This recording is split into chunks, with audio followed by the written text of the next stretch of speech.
Hello বন্ধুরা, চলে আসলাম আরও একটি নতুন ব্লগ নিয়ে। আজকে সানডে অর্থাৎ ফান্ডে, দেখতেই পাচ্ছ সানডে স্পেশাল ব্রেকফাস্ট তৈরি হচ্ছে।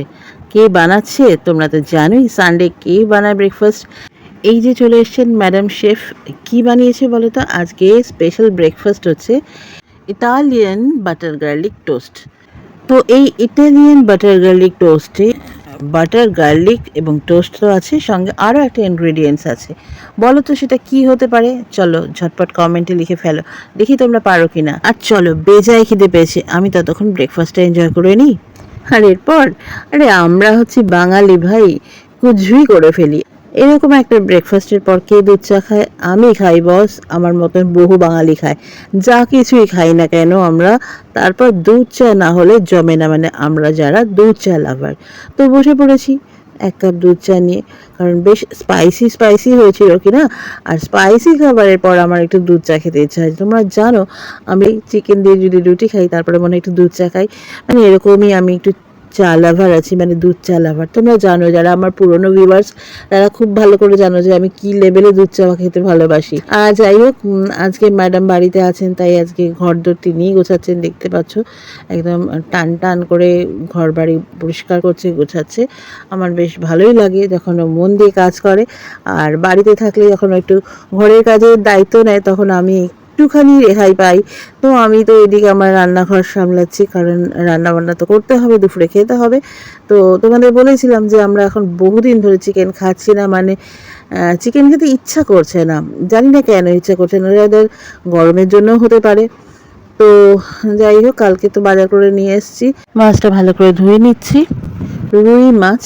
তো যেহেতু অরূপ তো এখন বাড়িতে নেই, আমরা দুজনেই আছি, তো আমরা দুজনেই খাবো। তো যাই হোক, মাছগুলো ধুয়ে রেখে দিয়েছি, আর আমাদের দুজনের জন্য 2 পিস নুন হলুদ মাখিয়ে রেখেছি। আর জানো তো, এই যে আমার এটা না বরাবরের অভ্যেস, মানে সেই যে প্রথম যখন রান্না করতে শিখেছিলাম মা বলে দিয়েছিল যে তেল যখন, মানে মাছ যখন ভাজবো, তেল গরম হলো কি না হলো, মাছ দিয়ে দিলাম, মাছ ভেঙে গেল, তার চেয়ে বরং গরম তেলে একটু নুন দিয়ে দিতে হয়, তাহলে আর মাছ কোনো দিন কড়াইতে লেগে যায় না। সেই অভ্যেস আমার এখনও আছে। আমি যখনই মাছ ভাজতে যাই না, আমি কোনো রিস্ক নিই না, একটু গরম তেলে নুন দিয়ে তারপর মাছ ভাজি। আর এদিকে দেখো, কালকে ডাল ছিল, সেই ডালটার সাথে যে একটু পেঁয়াজ দিয়ে দিয়েছিলাম, পেঁয়াজ দিয়ে ডাল করেছি। আর ওইদিকে ভাজা, মানে আলু ঢেঁড়স ভাজা, আর এই যে মাছের ঝোল। আলু ঢেঁড়স ভাজাটা কিন্তু এই সময় খেতে খুব ভালো লাগে। তো এই ছিল আজকে দুপুরের মেনু। আর ওদিকে মিমি তো একটু বেরিয়েছে ওর ফ্রেন্ডের সাথে, তো আমাকে বলে গেল, মা তুমি আজকে চা কফি খাওয়ার খেয়ে নিও, আমি একটু বাইরে খেয়ে আসবো। তো যাই হোক, আমি আমার মতো কোল্ড কফি বানিয়ে নিয়েছি। তোমরা তো জানো আমি এই কোল্ড কফিটা খেতে খুব ভালোবাসি। আমি কেন, আমরা সবাই ভালোবাসি, তুমিও ভালোবাসো আমি জানি। তো আমি আমাদের সবার মনপসন্দ একটা কোল্ড কফি এনজয় করছি। আর সত্যি কথা বলতে কি, যে হারে গরম লাগছে, যা হাঁসফাঁস করছে, অস্থির লাগছে, সেখানে এই কোল্ড কফিটা কিন্তু একদম ভীষণ মন ঠান্ডা করে দেয়। তো সত্যি কথা, মন ঠান্ডা করতেই বসেছি। আর এই কোল্ড কফিটা খেয়ে আমার সত্যি ভীষণ আরাম লাগছে, ভীষণ মজা লাগছে, ভীষণ মন ঠান্ডা হয়ে যাচ্ছে। তোমাদের তো এর আগে দেখিয়েছিলাম আমি কীভাবে কোল্ড কফি বানাই, তোমরা কিন্তু এইভাবে কোল্ড কফি বানিয়ে খেও। যদিও ঘরোয়া কোল্ড কফি, কিন্তু খেতে অসাধারণ।